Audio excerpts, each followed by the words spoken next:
Თავაზოთ ლიზა იასკოს სინქრონი, რომელიც ცოტა ხნის წინ გამოვიდა გორის ჰოსპიტალიდან და შემდეგ გავაგრძელოთ ხელისუფლების გადაწყვეტილებებზე საუბარი.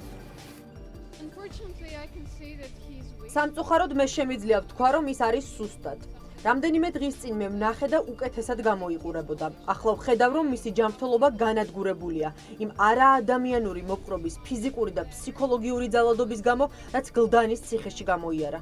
მე არ ვარ ექიმი და ვერ ვიტყვი, რა მდგომარეობაა მის ორგანიზმში, მაგრამ ვხედავ, რომ ის არის სუსტად და აქვს სხვადასხვა სიმპტომი. ვფიქრობ, ბევრი დრო დასჭირდება, რომ ჯანმრთელობა დაიბრუნოს. მნიშვნელოვანია რეაბილიტაციის პროცესი წარმატებით დასრულდეს და ასევე მოხდეს მისი გათავისუფლება.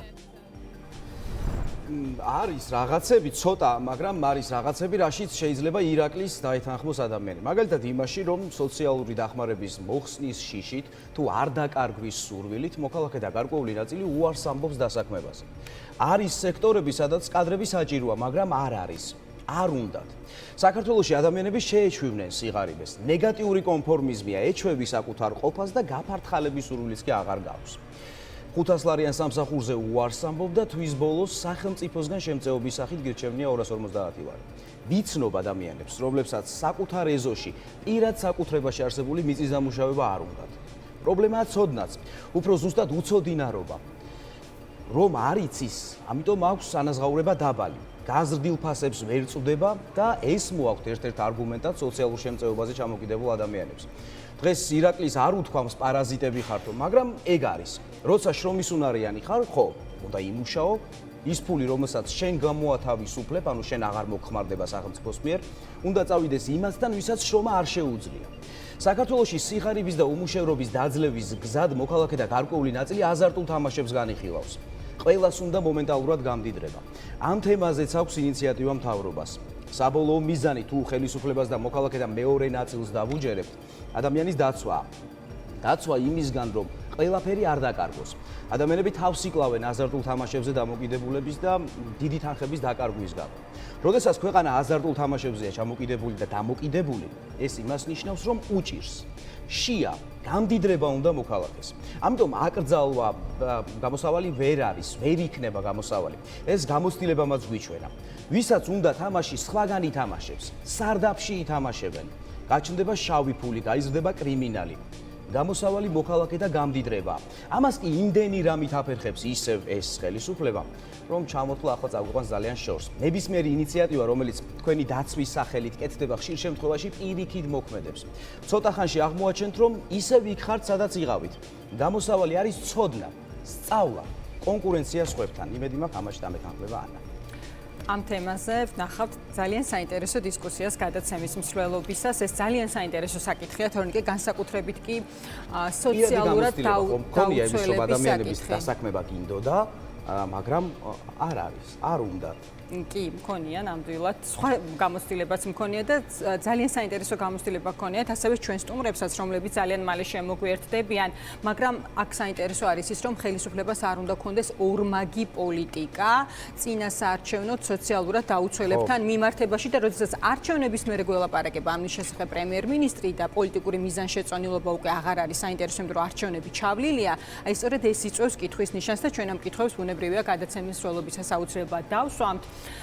კითხვა დაუსვეს დღეს ფინანსთა მინისტრად თორნიკე მთავრობის ხდომაზე, სხვათა შორის ნახეთ ხო ჩვენ არ შეშვება კრიტიკული ტელევიზიების კულტურის მინისტრთან პრესკონფერენციაზე, ერკვევა თუ არა პრემიერ-მინისტრი ღარიბაშვილი ფინანსებში.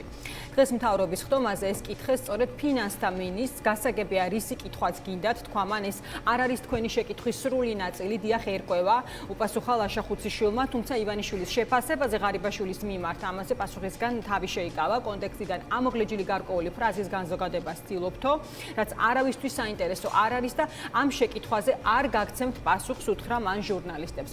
მოკლედ, ფინანსთა მინისტრის ლაშა ხუციშვილის შეფასებით, პრემიერი ღარიბაშვილი ფინანსებში გარკვეულია. ეს საკითხი სადავოა, ყველა შემთხვევაში ასეა ივანიშვილისთვის, მაგრამ იცის თუ არა ღარიბაშვილმა არჩევნებამდე და არჩევნების შემდეგ როგორია სოციალურად დაუცველების მიმართ პოლიტიკა. ცხადია, იცის, თავადაც არის ამის შემოქმედი და ეს არის მხოლოდ პოლიტიკური მოკლევადიანი საარჩევნო მიზნებით ნაკარნახევი გადაწყვეტილებები, სიღარიბით შეწუხებული ხელისუფლება, სოციალურ დახმარებებზე დამოკიდებულ ხალხზე რომ წუხს ხელისუფლება, განსაკუთრებით არჩევნების შემდეგ და რატომ არჩევნების შემდეგ, ამაზეც ვილაპარაკებ დღევანდელ გადაცემაში. მოკლედ პრემიერი ამბობს, რომ სამუშაო ადგილები არის და ხალხს მუშაობა არ უნდა, ურჩევნიათ სოციალური დახმარებით იცხოვრონ, ჩვენი მოქალაქეები შრომას უნდა მივაჩვიოთო, ეს თქვა დღეს ირაკლი ღარიბაშვილმა და კიდევ ერთი საინტერესო ამბავის შესახებ თორნიკე დღეს ასევე ცნობილი გახდა, რომ სოციალურად დაუცველებს საახალწლო კალათის მომზადების ტენდერი, ასე ვთქვათ, შეაჩერეს ამ მიმართულებით, მას შემდეგ რაც პირველებში გავიდა სიუჟეტი ამ ულუფის სიმცირესა და ეგრეთ წოდებული ტუშონკის იმედად დატოვებულ დაუცველებთან დაკავშირებით ხელისუფლება როგორც ჩანს აპირებს გაზარდოს პროდუქტების ჩამონათვალი და ამით შექმნას წარმოდგენა, რომ ახლა გაერკვია და იცის რა ჭირდება სოციალურად შეჭირვებულ მოქალაქეს წინა საახალწლოდ.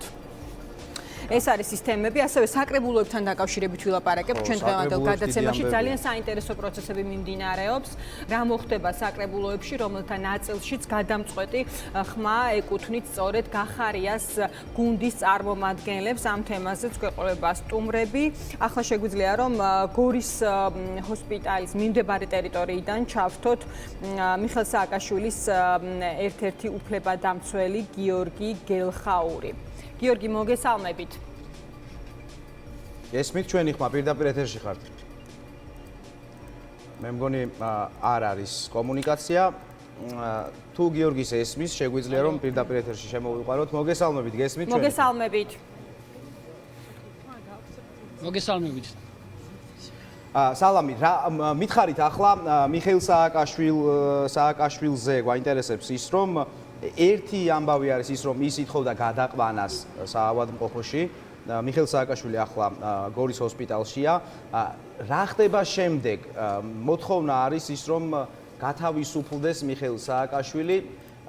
რის საფუძველზე შეიძლება მოითხოვოთ გათავისუფლება და რამდენად რეალურია ის, რომ შესაძლოა გადავადდეს მკურნალობა მესამე პრეზიდენტს. მკურნალობის გამო გადავადდეს პატიმრობა. გისმენთ, გიორგი. დიახ, მოგესალმებით. მივესალმებით თქვენს ტელემაყურებელს. ჩვენ ჩამოვედით მიხეილ სააკაშვილის მოსანახულებლად. ველოდებით ახლა რომ გარკვეული სამედიცინო პროცედურებს გადის, როგორც გითხრეს, და ველოდებით რომ შევიდეთ და ვინახულოთ. შესაბამისად, მის ჯანმრთელობის მდგომარეობასთან დაკავშირებით ექიმები საუბრობენ. ფიქრობ, რომ ძალიან გრძელვადიანი იქნება მისი სრული რეაბილიტაცია, მისი ჯანმრთელობის მდგომარეობის, ვინაიდან, როგორც მიგეხსენებათ, მან 50 დღე იშიმშილა და ცუდათაც გახდა. სწორედ ეს გახდა მიზეზი მიხეილ სააკაშვილის გორის ჰოსპიტალში გადაყვანის. რაც შეეხება დღევანდელ მის ჯანმრთელობის მდგომარეობასთან დაკავშირებით, მეც ვერაფერს ვერ გეტყვით, რო შეხვდებით უფრო დაწვრილებით მოგახსენებთ დანარჩენს. რადგან ჯანმრთელობა, რადგან უსაფრთხოდა შემდეგი ნაბიჯი არის ის, რომ მისი უფლებრივი მდგომარეობაა საინტერესო. იგივე სასამართლოებზე დასწრება არ დასწრების ნაწილი. სტრასბურგის კონტექსტი საინტერესოა. მოლოდინი რა გაქვთ? ახლა რა იქნება? თქვენ იცით, რომ მიხეილ სააკაშვილს წართვის ის ძირითადი უფლება, რომელიც არის დავუშვათ სასამართლოზე, მისი დასწრება, რომ დაიცვას საკუთარი თავი, დააფიქსიროს პოზიციები, მიმართოს სასამართლოს, ხო? ანუ აი ამის უფლებაც კი წაართვეს და შეუზღუდეს, რომ ის არ დასწრებოდა სასამართლოს.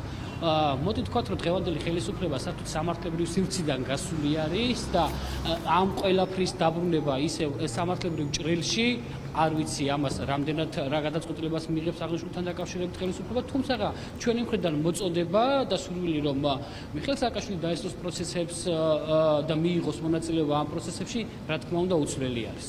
გიორგი, თქვენ ფიქრობთ, რომ მოუწევს თქვა ხელისუფლებას აი შემდეგი ამ ნაბიჯის გადადგმა, რომ სააკაშვილს მისცეს საკუთარი თავის დაცვის უფლება სასამართლო პროცესებზე უშუალოდ. ანუ ჩვენ ნახეთ ძალიან მკაცრი მოწოდებები საერთაშორისო საზოგადოების წარმომადგენლების მხრიდან ამ საკითხთან დაკავშირებით, მათ შორის ამერიკის სახელმწიფო დეპარტამენტის, რომ აუცილებელია სააკაშვილმა თავად მიიღოს მონაწილეობა ამ პროცესებში. აი შემდგომი ნაბიჯი არის ეს, რასაც თქვენ ელით? ну, რა თქმა უნდა, იმედია ხელისუფლება გონს დროულად მოეგება და აღარ გაჯიუტდება, რომ მიხეილ სააკაშვილმა შეძლოს მისი საკუთარი უფლებების დაცვა სასამართლოში წარმოდგენით და მიიღოს მართლმსაჯულებაში აღსრულებაში მონაწილეობა. ხო, რეალურად დღეს გვაქვს მართლმსაჯულება, სადაც არ აქვს მიხეილ სააკაშვილის დასწრების და მისი პოზიციის დაკისრების უფლება. გიორგი, თავისუფალი მკურნალობის ინიციატივაზე დიახ, ვიცი თქვენი პოზიცია ამ საკითხზე. თავისუფალი მკურნალობის ინიციატივა მოვისმინეთ ჩვენ პირადი ექიმისგან. ამაზე საუბრობს ასევე მესამე პრეზიდენტის დედაც გიული ალასანიაც. აი გითხარით, რა მექანიზმით შეიძლება განხორციელდეს ეს საკითხი და მივიდეს ბოლომდე? აი სააკაშვილის თავისუფალი მკურნალობა. ну, ერთ რამეზე ვთანხმდებით, რომ მიხეილ სააკაშვილს უნდა გაეწიოს შესაბამისი კვალიფიციური სამედიცინო მომსახურება, ხო? ეს კვალიფიციური მომსახურებას სად მიიღებს და როგორ და რა ფორმით მიიღებს, ამაზე პასუხისმგებელი არის ხელისუფლება. ხელისუფლება უნდა უზრუნველყოს უსაფრთხოება, რომ მოხდეს მისი ჯეროვნად გაწევა სამედიცინო მომსახურების, რომელიც მას ესაჭიროება და რომელიც მის ჯანმრთელობის რეაბილიტაციას ესაჭიროება. ხო, ამაზე ყველა ვთანხმდებით. ამას რა ფორმით გააკეთებს და როგორ გააკეთებს ხელისუფლება, რა თქმა უნდა, ეს მისი პასუხისმგებლობის საკითხი არის, თუმცა რა თქმა უნდა, ჩვენ ვითხოვთ მაქსიმალურად ძალისხმევის გაწევას აპირებთ, გიორგი, ამ მიზნის შესასრულებლად, როდესაც სააკაშვილის უახლოესი გარემოცვა საუბრობს ამ თავისუფალი მკურნალობის აუცილებლობაზე. აი, რა ძალისხმევა უნდა გაიწიოს იმისთვის, რომ ეს რეალური გახდეს და თუ არის საერთოდ შესაძლებელი. გასაგებია ხო თავისუფალი მკურნალობა, რასაც ნიშნავს? გასაგებია კი ბატონო, მესმის ეს კიდევ ვიმეორებ, აუცილებლად უნდა შესრულდეს იმ კონსილიუმის და იმ ექიმების რეკომენდაციები, რომლებიც ჩართული არიან მიხეილ სააკაშვილის მკურნალობაში და რომლებიც გაწევენ კონსულტაციებს, ხო, როგორ და რანაირად უნდა მოხდეს მისი ჯანმრთელობის მდგომარეობის რეაბილიტაცია. ამიტომ კიდევ ვიმეორებ, ანუ ამაზე პასუხისმგებელი არის ხელისუფლება. ხელისუფლება უნდა უზრუნველყოს ის უსაფრთხო გარემო, რომ მიხეილ სააკაშვილმა შეძლოს და ამაზე სტრასბურგის გადაწყვეტილებაშიც გაიჭრა, ხო? ანუ რომ შესრულდეს ყველა ის რეკომენდაცია, რომელიცაც გაცემენ ექიმები, რომლებიც შეუძლია ახლა მოიხმოს ის, რომ გადაიყვანა მიხეილ სააკაშვილი ადრე თუ გვიან, ну, ცუდია რაც მოხდა და რაც გააკეთეს, მაგრამ არგუმენტად ახლა შეუძლია თქვან, რომ გადავიყვანეთ და მისი ცოცხლე საფრთხე არ ემუქრება ის ექიმების მეთვალყურეობის ქვეშა. რამდენად სწორად მიგაჩნიათ თუ ახლა ეს მაინტერესებს და რამდენად შესრულებადი ამოცანა დაისახა თუნდაც მიხეილ სააკაშვილმა, რომ გადაიყვანონ სხვაგან ღია არა ისეთ საავადმყოფოში როგორც ის სამართლოს მოსალოდნელი თქვა გადაწყვეტილების ფონზე ვიცით რომ 24-ში უნდა იყოს ასევე ამ მიმართულებით წინადადებები წარმოდგენილი. ну, ამასთან დაკავშირებით რამდენად ზედმიწევნით ხდება მისი ჯანმრთელობის მდგომარეობის რეაბილიტაცია, სიმართლე გითხრათ, ექიმები უფრო კვალიფიცირად გაგცემენ პასუხს, რამდენად აკვაყოფილებს გორის ჰოსპიტალი ამ სტანდარტებს, რომ გაეწიოს მას შესაბამისი მომსახურება. დიდი მადლობა, ძალიან დიდი მადლობა გიორგი გელხაური საუბრობდა გორის ჰოსპიტალის მიმდებარე ტერიტორიიდან. მაყურებელს ჩვენ უკვე ვუთხარით იმის შესახებ, რომ სააკაშვილს უკვე შეხვდნენ გიული ალასანია, მესამე პრეზიდენტის დედა, ასევე უკრაინის რადას დეპუტატი ლიზა იასკო, იქ იმყოფება ეკა ხერხეულიძე და ამის შემდეგ სწორედ დადგება ადვოკატების რიგი, ასევე კახა ლომაია საქართველოს ყოფილი ელჩი გაეროში არის ჩამოსული საქართველოში და ის არის მისული მიხეილ სააკაშვილთან მონახულების მიზნით. ნახოთ მიეცემა თუ არა მას ამის საშუალება. დაუბრუნდეთ სტუდიაში, სადაც ყავს სტუმრები.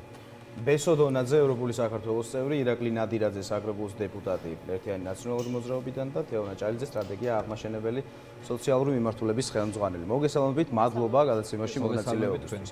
მე ვთქვი, რომ არის რაღაცები თქო, ცოტა, მაგრამ მაინც რაშიც ვთქვათ, ირაკლის შეიძლება რომ დაეთანხმოს ადამიანი. ღარიბაშვილს გულისხმობ. იმ ნაწილში რომ პირადად მქონია შემთხვევა და ვიცნობ რამდენიმე ადამიანს, რომ მუშაობა არ უნდათ. და კვლევა არსებობს, რომ 26 წლამდე ახალგაზრდები, რომლებიც დაუსაქმებლები არიან და შრომის უნარები არიან, არც კი ეძებენ სამსახურს. თუ გაქვთ თქვენ, მოდით დავიწყოთ თქვენგან. თუ გაქვთ მსგავსი ამბავი და თქვენს შეგიძლიათ თუ არა გაიზიაროთ ის, რაც თქვა. თეონა ჭალიძე, სტრატეგია აღმაშენებლის სოციალური მიმართულების ხელმძღვანელი. რამდენიმე შემთხვევის განზოგადება არ შეიძლება და დაუშვებელია ეს.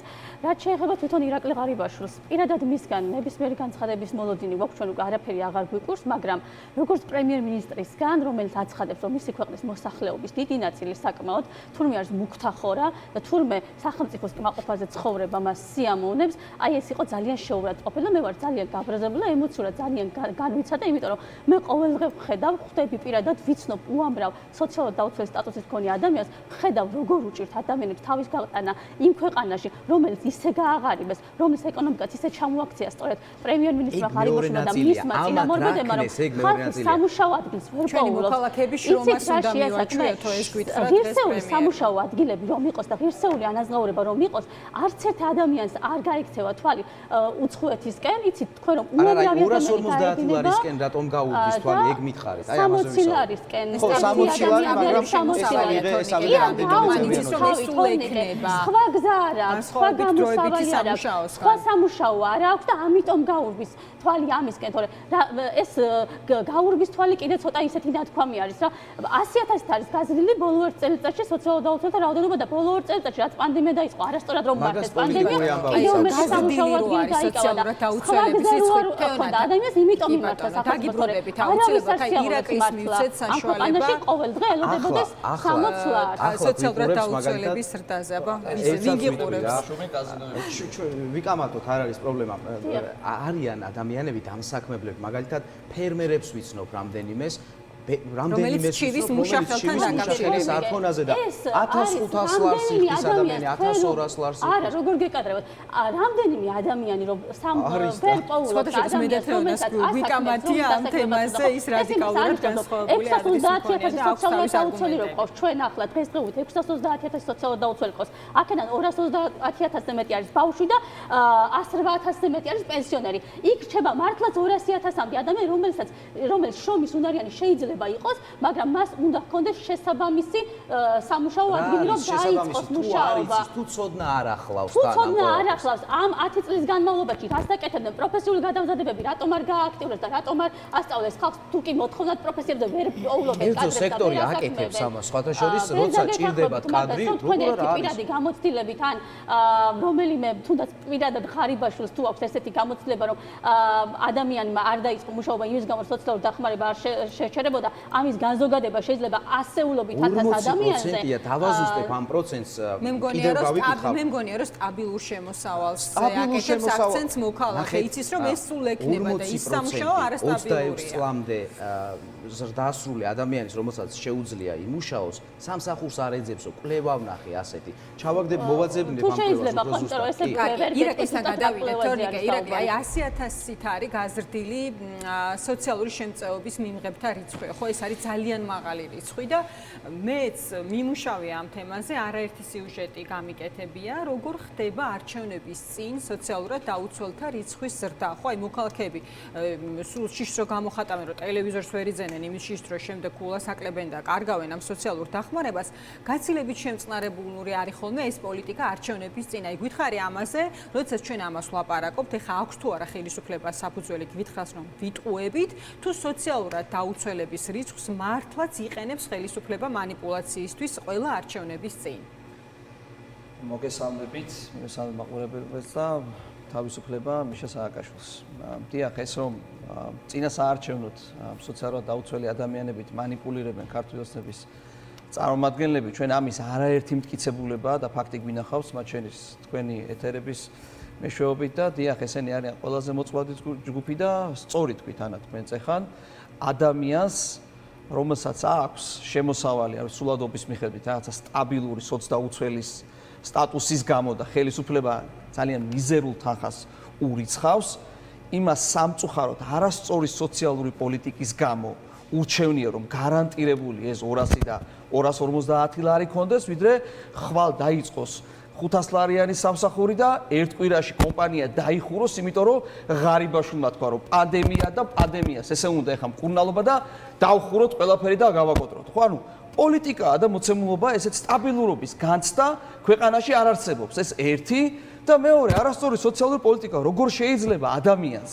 დაუნიშნოს ჩვენ სოციალური შემწეობა და პირველივე აი ელემენტარული იყო შემთხვევები კომისიის წევრებად და წარმომადგენლებად რომ ნიშნავდნენ კომისიაში ამ სოციალურ დაუცველებს, აი 60 და 120 ლარი რომ ჩაერიცხათ, მაგის გამო შეუწყვიტეს სოციალური დახმარება. ანუ რა პოლიტიკაა დღეს?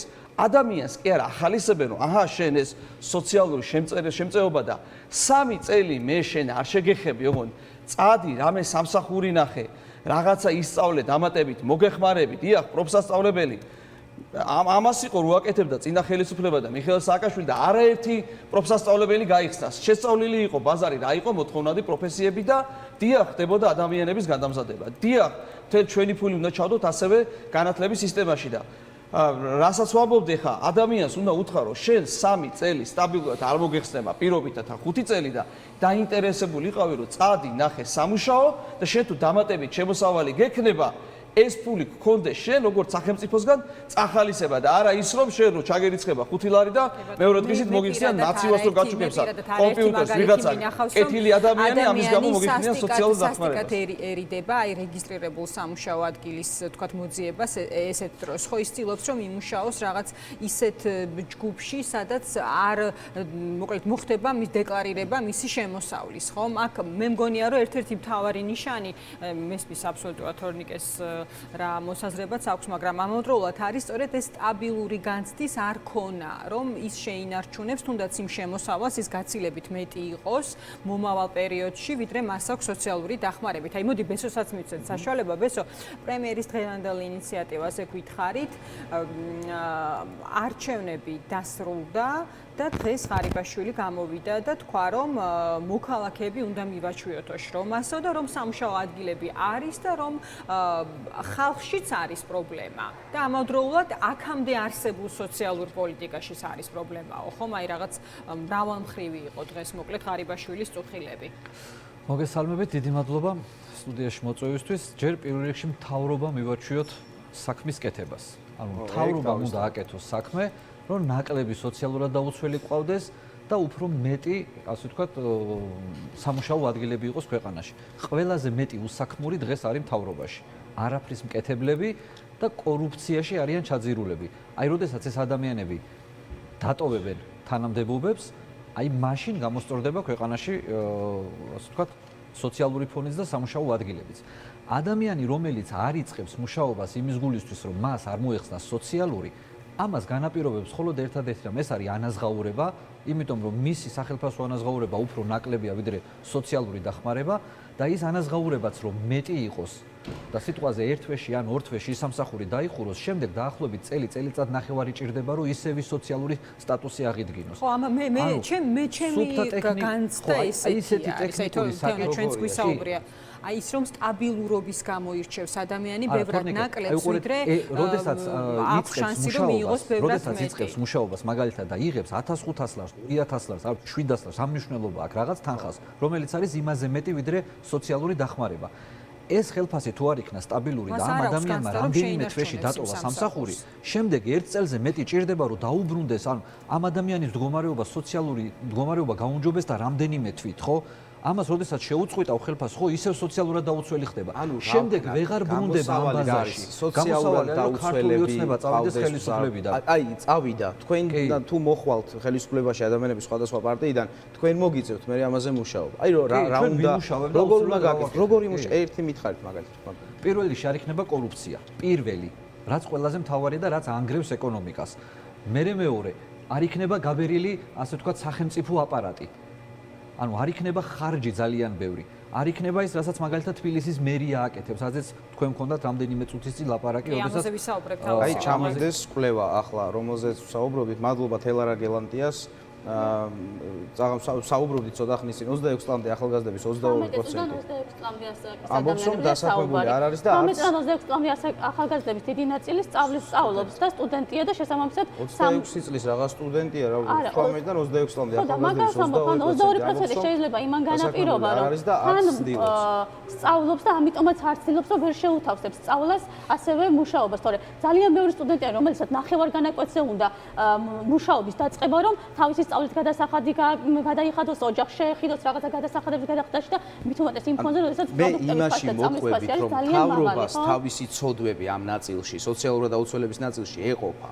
ანუ არის ისედაც მთავრობაზე, მაგრამ ჩვენ რატომ გვაქვს ის პრობლემა, რომ მაგალითად არ იცის, არც უნდა და არც ცდილობს და ამ ნაწილში მე წამოყვებით იმ პათოსში, რომ მოქალაქეს არ უნდა ჰქონდეს სამუშაო, რომელშიც მიიღებს ანდაზღაურებას და თავს არჩენს და ურჩევნია თვითონ თქვენდე ელოდოს დახმარებას. ჩვენთან ჩამობრძანდით გურიელ სოფელში და გაგაცნობთ ადამიანებს, რომელსაც არ უნდა. იმ მოქალაქეს, რომელსაც რამდენიმე ხوار იქნება რა. რამდენიმესაც რო ვიცოდეთ ხა და ამ ბაზაშიც მე რა თქმა უნდა არ გამოვრიცხავ ეგეთი კატეგორიის ყოფნას და ის რომ ამ სოციალურ დაუცველთა მონაცემთა ბაზაში საარსებო შემწეობის მიმღები არის და ეგეთი კატეგორიის ადამიანი რომელსაც არ უნდა მუშაობის დაწყება ეს არის პროგრამის და ხარვეზი რომ ესე იგი ასეთი ადამიანები გაეპარათ და დაუნიშნეს დახმარება ასევე პოლიტიკური ნიშნით სოციალური დახმარების დანიშნვის პრეცედენტებიცაც ნუ გამოვრიცხავთ როდესაც წინასაარჩევნო ჩვენ ვამბობთ რომ იყენებს ხელისუფლება არა მარტო იმ ნაწილში იყენებს რომ მათგან ხმები წამოიღოს არამედ იმ ნაწილში შეუძლია მას გამოიყენოს ეს პერკეტი რომ იმ პირებს ვისაც არ ეკუთვნის იმათ დაუნიშნოს ეს დახმარება და გარკვეულად ესეთი ხალხი შეუყანოს იმაზე რატომ არ ვსაუბრობთ აი როგორ გავამდიდროთ ადამიანი აი რიგითი მოქალაქე აი გითხრა ბესო როგორ უნდა გავამდიდროთ გასაგებია კორუფციის ნაწილი ფონდები აი მაგალითად ადამიანებს სტაბილური განცდა რომელიც არის აი ჩემ მეზობელს როლანდის უნდა რომ იყიდოს ფართი აიღოს სახელმწიფოსგან რომელიც არის ეკონომიკის სამეცნიერო ბალანსი მე გეტყვი როდესაც ვიტია ჯაფარიძე აღარ იქნება ხელისუფლებაში რომელმაც აწარმოეს საქართველოსთან რომლის აი ხა მივყვეთ მაგალითად ვიქტორ ჯაფარიძე ქართული ოცნების დეპუტატი რომელმაც აწარმოეს საქართველოსთან მან და მისმა ოჯახმა 350.000 ლარის დაფინანსება მიიღეს და გააკეთეს სასტუმროები. დღეს სვანეთში, მესტიაში რო ახვალ მათ გარდა სასტუმრო არ აქვს არავის. აი ეს თანხა უნდა წასულიყო მოსახლეობისთვის.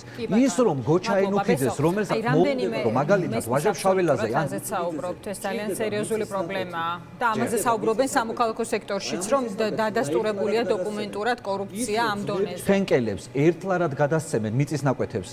ეს მიწის ანუ აწარმოეს საქართველოსზე ჩვეულებრივ საქართველოს მოქალაქეს არ მიუწვდება ხელი. გასაგებია, ბესო, მადლობა ირაკლისთან მინდა გადავიდე. ირაკლი, აი რამდენიმე ციტატა მინდა მოვიყვანო. ღარიბაშვილის ნათქვამი დღევანდელი ეკონომიკური ზრდა ძალიან დამაიმედებელია 2022 წელს ისტორიულ მაქსიმუმს მივაღწევთო. ასევე დავითაშვილმა თქვა რომ უმუშევრობა და სიღარიბის დონე შევამცირეთო. ასევე თქვა ლევან დავითაშვილმა რომ უნდა მივიღოთ 200.000-იანი არმია ადამიანების ეკონომიკაში წვლილის შესატანადო. სიღარიბე შეამცირეს ესენი მე მგონი აბსოლუტურად სხვა რეალობაში ცხოვრობენ, არ ვიცი ხა ჩვენი ყოველდღიურობა რიგითი მოქალაქეების უყურებთ რომ ძვირდება, უარესდება გადასახადი იქნება, პროდუქტი იქნება, მედიკამენტი იქნება, საწვავი იქნება, ხო, რა თქმა უნდა და შესაბამისად, იმიტომ რომ ამ საქსტატის ციფრებს ფაქტობრივად აღარავინ აღარ ენდობა, იმიტომ რომ ერთია რას წერენ, ერთია რას ამბობენ და მეორეა რა რეალობაში ცხოვრობთ, ხო? და აი გამდიდრებაზე რო ვკითხულობთ, აი რეცეპტი როგორ გამდიდრდეს ადამიანი. აი მარტივ მაგალითებს გეტყვით, ხო?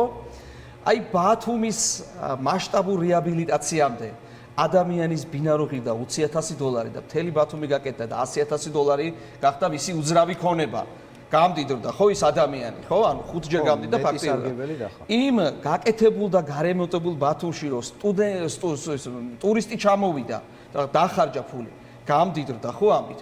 ქვეყანაში რო აღარ იყო კორუფცია, აღარ იყო კრიმინალი, თავისუფლად ჩამოდიოდა ინვესტორი, იმიტომ რომ საგადასახადო სისტემით ვიყავით ერთ-ერთი მოწინავეები, doing business-ით ვიყავით მოწინავეები. ინვესტორი ჩამოდიოდა ფულს დებდა და დიდრდებოდა მოსახლეობა. სასამართლო არ იყო და ჩამოგვექცა ისევ ყველაფერი. კი ბატონო, რა თქმა უნდა, სასამართლოშიც მოდი ვთქვათ, იყო შევარდნაძე, სასამართლოშიც ხო არ იყო რომ იდეალური სისტემა დახვდა მიშა სააკაშვილი და არ დახვდა, მაგრამ არც იყო კორუფცია, ჭაობი, სადაც ყველს პირდაპირ მიიტანდი, გადაიხდიდი, არ ვიცი, $20,000 და გამოუშვებდნენ.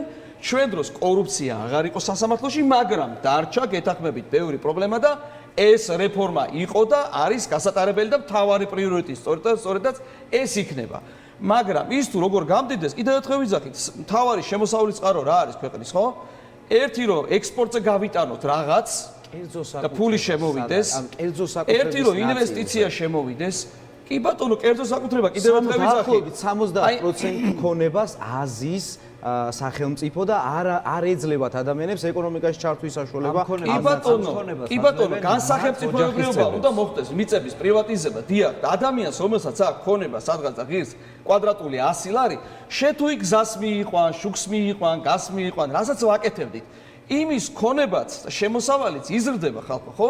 აი არაფრისგან ეხა ყვალის ტბა, ლოპოტას ტბა, ილიას ტბა ფაქტიურად ეს იყო რაღაცა მიტოვებული უკაცრიელი ადგილები და პატარა ინვესტიციით და ხელშეწყობით იქ იქმნებოდა ათეულობით და ასეულობით ადგილი. აი ესე ნაბიჯ კეთდებოდა და უნდა გაკეთდეს, ხო? სხვანაირად ესე რეცეპტი გეტყვით ძალიან მარტივ. თან მიზანი ხომ ის არ არის, რომ მარტივ რაღაცას გეტყვით. ევროპულ საქართველოს სისტემა და საუკეთესო დახმარება ადამიანების ეს არის დასაქმება ღირსეული შემოსავლით. ეს არის ნომერ 1. ევროპულ საქართველოს ქონდა ინიციატივა, რომ აქციზი უნდა გაუქმდეს საწვავზე. აქციზით ბიუჯეტში შედის 375 მილიონი ლარი. ეს 375 მილიონი ლარი აქციზის გაუქმების შემთხვევაში დარჩება საქართველოს მოქალაქის ინიციატივებია, მე ძალიან ბევრი მომისმენია ასეთი. აი მაგალითად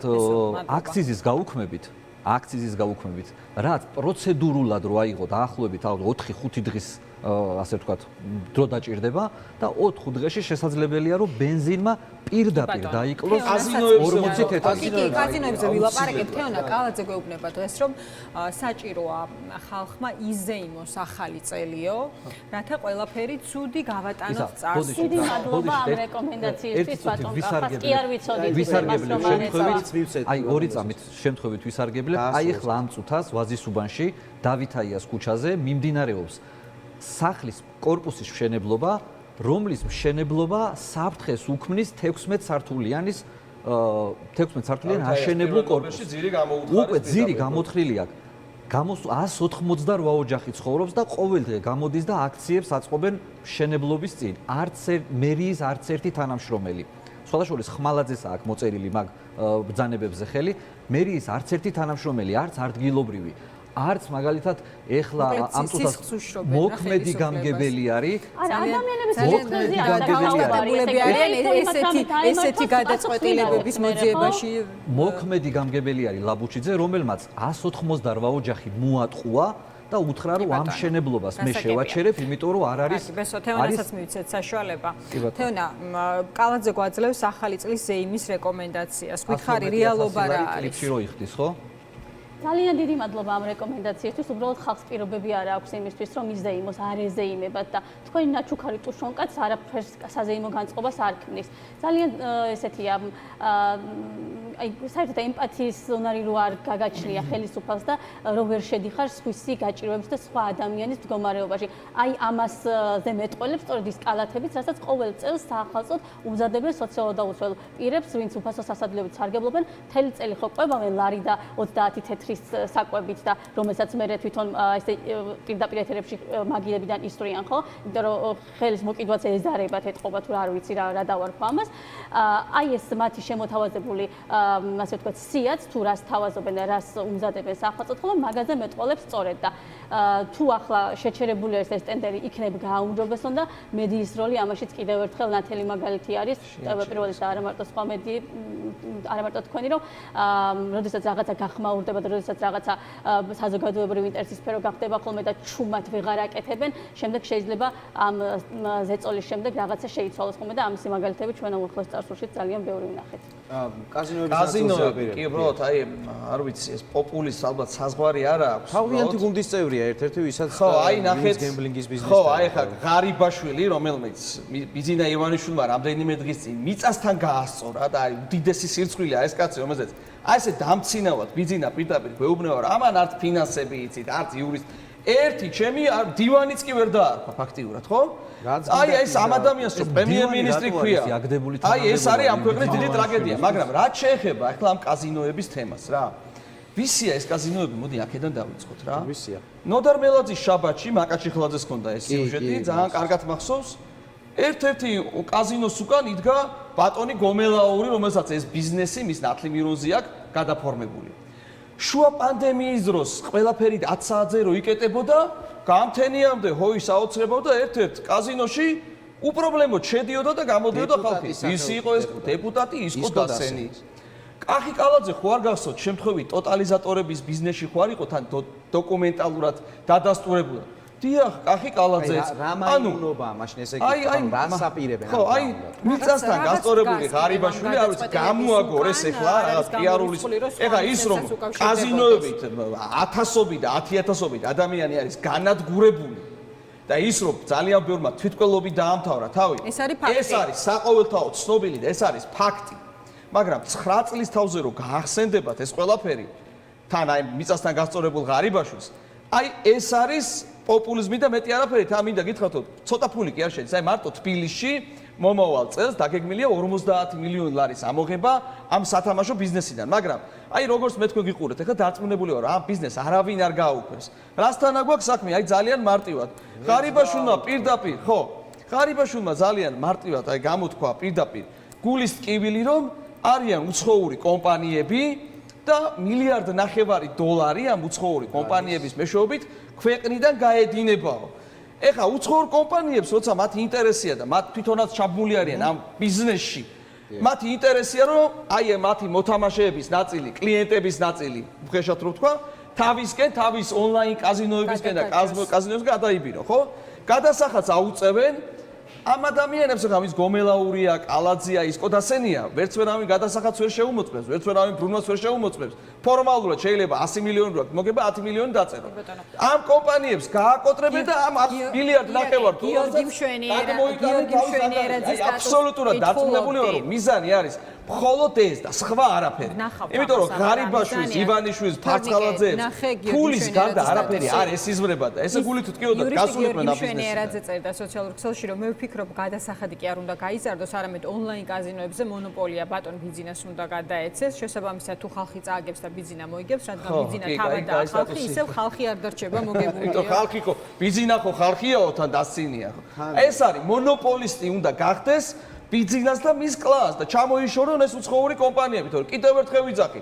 საყოველთაოდ დადასტურებული ფაქტია რომ ამ მსხვილი ონლაინ და ჩვეულებრივი კაზინოების უკან დგანან ქართულ ოცნებასთან დაკავშირებული მაღალჩინოსნები. გაიმეორა რომ ეს ფული გადის უცხოეთში ამაზე უნდა ეს ფული უნდა რომ მათ ჯიბეებში დარჩეს, აღარ ყოფნი. ეს ლეგალური კარგი ვარიანტი დაუშვათ ყველაზე და გულწრფელია დაუშვათ ამ თავის სურვილში. ინტერნეტი ხوار გაგვეთიშა ბარე. როგორ? ხო, აი ინტერნეტი გაგვეთიშა. ხო, არანაირად, ნახეთ, ქართულ კაზინოებს აკრძალა, ხო? ეხა ინტერნეტს ხო ვერ გააუქმე, მე და ბესო საუბრობდით ამაზე ზუსტად ჩემოსასწორში და ზუსტად ვიცი რომ ეს პოზიცია აქვს და ბესომაც. მაშინ კაბელი უნდა გადაგიჭირო. ხო, არ ვიცი ეხა ინტერნეტს მილიონი საშუალებაა და საერთოდ ინტერნეტიც რო გააუქმო, ეხა ამას სხვა მუშაობა კომპლექსური მიდგომა ჭირდება. წავა სადღაც სადარბაზოებში, ქუჩაში, კერძო სახლებში თამაში. ამას ჭირდება შესაბამისი განათლება, ამას ჭირდება სკოლიდანვე შესაბამისი ფსიქოლოგები, მიდგომა, აღზრდა, პროპაგანდა, ამას ვერ უშველის ესეთი მექანიკურად, თუმცა კიდევ ერთხელ ვიძახე, დია, 1000 და 100 ადამიანი იღუპება ამ აზარტული თამაშებით. კი, მესმის. მადლობა. აი სოციალურად დაუცველებზე, რომელიც გაუქმდა, ეხლა 9 რაიონის გამგეობამ გააუქმა ტენდერი. ევროპულმა საქართველომ TV პირველთან ერთად სიუჟეტი მომზადდა, სადაც იყო ეს ეგრეთ წოდებული ტუშონკები ჩამოწერილი და ძალიან დამცინავი იყო ის მენიუ, რაც შემოგთავაზა კალაძემ. და დღეს კალაძის მითითებით გაუქმდა თითქმის კი არა, ყველა გამგეობამ გააუქმა აბსოლუტურად შემადგენლობის გადახედვა მოხდება. არა, პირდაპირ წერია, იოქმები მაქვს წამოღებული, სადაც პირდაპირ წერია, რომ უნდა გადაიხედოს ფასები და ასევე უნდა გაუქმდეს ასევე უნდა გადაიხედოს შემადგენლობა და დაემატოს.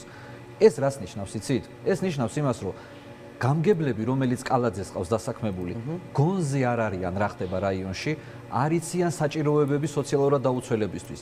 და ეს თანხებიც რა თანხები არის, იცით? არჩევნებზე, აი მეოთხე კვარტლიდან რო თანხები გადაიტანეს და არჩევნებზე რო დახარჯეს, აი რაც მორჩათ, იმის მიხედვით შეადგინეს ის რაღაცა სისულელე, ასე ვთქვათ, ნობათის ჩამონათვალი, რაც იყო წინაზე. ეხლა მოუწევთ ამის გაზრდა, იმიტომ რომ დაინახეს ის პროტესტი და დაინახეს ის ასე ვთქვათ ფაქტის წინაშე დადგნენ. ძალიან კარგი იქნება თუ ხშირად მოგვისმეს კალაძე, ბევრ რამეს ისწავლის როგორც კალაძე, ასევე მისი დანიშნული გამგებლები. მადლობა თეონად, გითხარით თქვენც რამდენიმე წამით და დაგემშვიდობებით, მინდა რომ თანაბარი შესაძლებლობა გქონდეს ყოველს თომას. მე კიდევ ერთხელ უბრალოდ ხაზს გავუსვამ იმას, რომ ზუსტად ვიცი, რომ სოციალურად დაუცველი ადამიანების უმრავლესობას, დიდ უმრავლესობას აქვს სურვილი იმის, რომ იმუშაოს, ჰქონდეს თავის ქვეყანაში სამუშაო ადგილი, ჰქონდეს ღირსეული ანაზღაურება და თავისი შვილებისთვის და ოჯახისთვის ჰქონდეს შესაბამისი პირობები საცხოვრებლად. აი ამის დიდი სურვილი აქვს. ქვეყანაში უნდა იყოს სამუშაო ადამიანებს მუშაობა ეზარებოდეთ. არის სრული ხელისუფლებას უნდა მოვთხოვოთ, ხო, ჩვენ არჩეულ პოლიტიკოსებს, რომლებიც ვალდებულები არიან, რომ ჩვენი ცხოვრების პირობები გააუმჯობესონ და ამავდროულად მოსახლეობისთვის შექმნან განცდა, რომ მათი მიღებული შემოსავალი იქნება სტაბილური და ხელისუფალის ხელის დაკაკუნებაზე არ იქნება დამოკიდებული ამა თუ იმ ასე ვთქვათ დაწესებულების საქმიანობა. მე მაინც მგონია რომ არასტაბილური განცდა არის ბევრი რაღაც. ბიუჯეტიდან ფულის რაციონალური ხარჯვა და საჭიროების სამებრ დახარჯვა. ძალიან დიდი მადლობა ჩვენ სტუმრებს საინტერესო დისკუსიისთვის. ყოველთვის საინტერესოა თქვენთან ამ თემებზე საუბარი. მადლობა ბესო დონაძე, ირაკლი ნადირაძე და თეონა ჭალიძე იყვნენ ჩვენი სტუმრები. რეკლამის შემდეგ ჩვენ ვილაპარაკებთ რა ხდება საკრებულოებში. დღეს ნაციონალური მოძრაობის წარმომადგენელმა თქვა ასეთი რაღაც, რომ კარგად უნდა ხვდებოდეს გახარიას პარტია, ვის ეკუთვნის საკრებულოს თავმჯდომარეების პოსტებიო. კახა ქემოკლიძე და ირაკლი კუპრაძე იქნებიან ჩვენი სტუმრები, ასე რომ დაგველოდეთ. რეკლამა